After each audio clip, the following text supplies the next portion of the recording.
Pasukan Zionis kembali mengalami kegagalan dalam pertempuran dengan pasukan perlawanan di jalur Gaza. Akibat kalah perang, 10 tentara Israel itu kritis dan terluka. Bahkan para tentara tersebut harus dievakuasi ke rumah sakit Soroka untuk mendapatkan perawatan.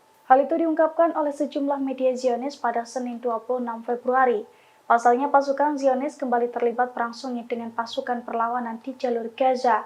Namun dalam pertempuran tersebut Zionis mengalami kegagalan telak. Bahkan 10 tentara Israel dilaporkan terluka parah dalam 24 jam terakhir. Dari total tersebut, 4 diantaranya kini dalam kondisi kritis. Karena kondisinya itu, para tentara tersebut harus dipindahkan ke Rumah Sakit Soroka.